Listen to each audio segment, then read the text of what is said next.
It's less than 42 days now to the 2023 general election.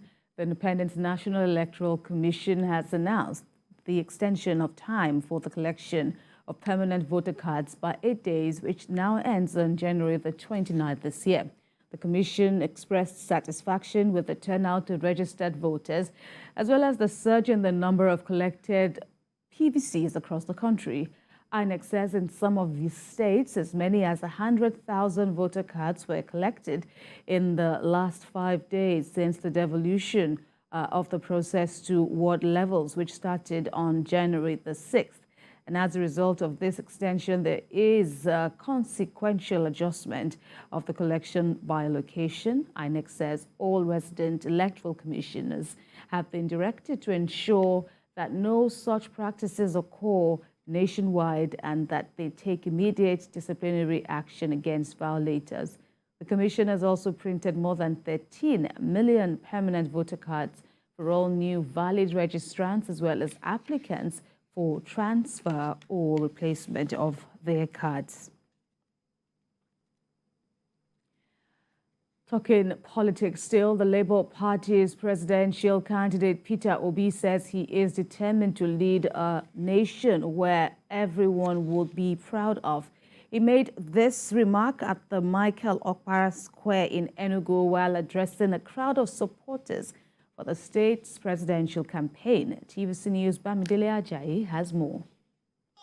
Thousands of supporters of Labour Party besiege Enugu, southeast Nigeria, to receive the presidential candidate, Mr. Peter Obi.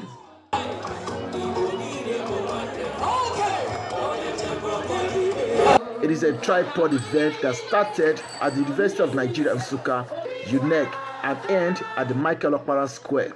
We will better Nigeria where everyone is equal, where nobody will look at you based on what region you come from, but based on your competence, based on your character, based on your capacity.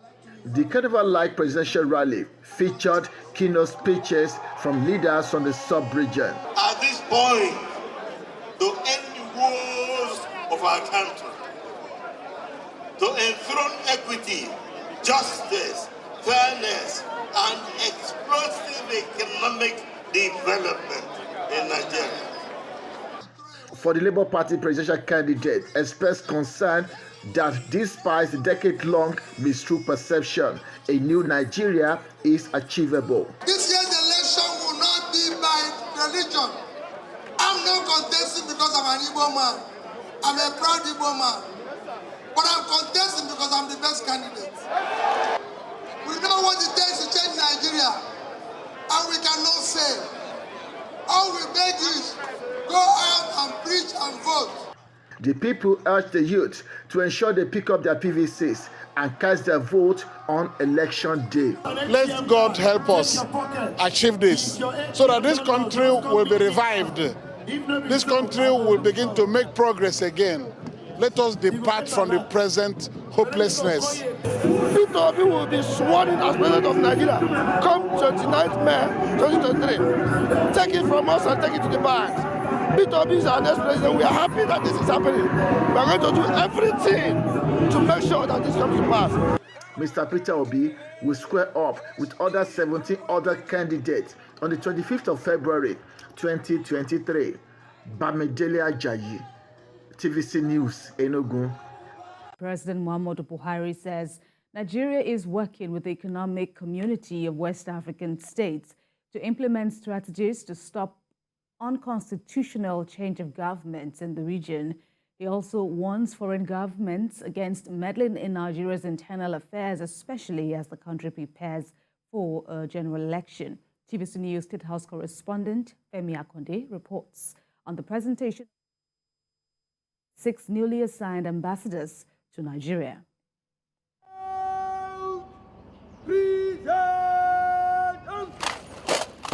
The ceremonial military parade by the Presidential Guards Brigade welcomes visiting presidents, heads of government, and newly assigned ambassadors. President Buhari told the 6 new ambassadors that he wants friendly countries to support efforts to address the problem of insecurity, the fight against corruption, and diversify the economy. Nigeria pays tribute to our countries for the support it has continued to enjoy in one way or the other, especially in our administration campaign to deal with the challenges of insecurity such as kidnapping, banditry, terrorism, drugs and human trafficking. Mr. President emphasized Nigeria's role in providing leadership in the West African region and how efforts to improve security are being sustained. Still, he says, Nigeria is also working with ECOWAS to implement strategies that will contain the spate of unconstitutional change of government. But President Buhari is strongly against attempts by foreign government representatives to meddle in Nigeria's internal affairs. Nigerians will be going to the polls to elect another government at the general election on the 25th of February this year, 2023. As the ambassadors settle down to work, they must have at the back of their minds the words of Mr. President and ensure they render services for the mutual benefit of both countries. It is my honor to express our gratitude and pleasure to you for our accreditation today. In particular, we thank you very much for the beautiful, dignified ceremony that your protocol services organized. The letters of credence presented to President Muhammadu Buhari are from the ambassadors of Switzerland, Sweden, the Republic of Ireland, the Kingdom of Thailand, the Republic of Senegal, and the Republic of South Sudan. One thing President Muhammadu Buhari needs more as he counts down to his last day in office is the cooperation and collaboration of countries to overcome the challenges in West Africa. Even after the tenure of President Muhammadu Buhari, the region will still look up to Nigeria to provide leadership in its time of trouble. Femi Akonde, TVC News, Abuja. And while Nigeria's Information Minister Lai Mohammed has announced the completion of the 2.055-kilometer local Oweto Bridge, as well as the 74-kilometer Nasarawa local road linking Nasarawa and Benue states, the minister was speaking in Abuja at the 19th edition of the President Buhari's administration scorecard media series featuring the Ministry of Justice. TVC News' Tijesu Adeoye has more.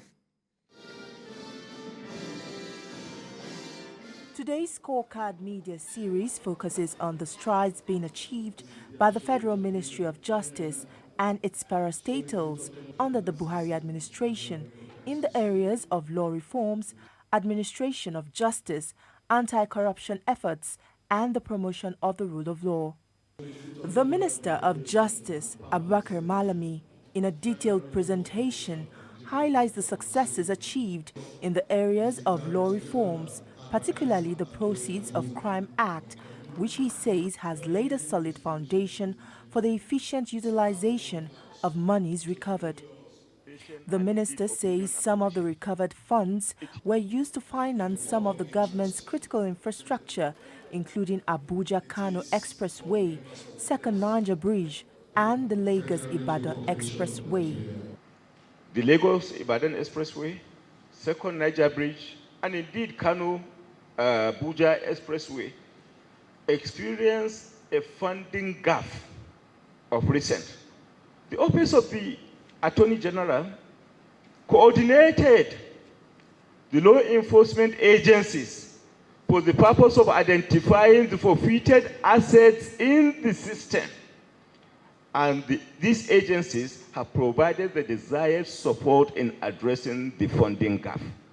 In addition to critical infrastructure projects already completed by the Buhari administration, Nigeria's Minister of Information, Lai Mohammed, announces the completion of the local Oweto Bridge as well as the Nasarawa local road. The minister says the completion of these projects will serve as an economic boost to those living around these areas and the country at large. Today, travelers coming from Enugu to Abuja who have no business in Lafia can come straight to Abuja via Kefi, thereby saving 3 hours as a result of the completion of this bridge and its access road. The focus of the Buhari administration has always been the construction and completion of critical infrastructure across the country. Again, the federal government is reaffirming its commitment to building Nigeria brick by brick. Tijesu Adeoye, TVC News, Abuja.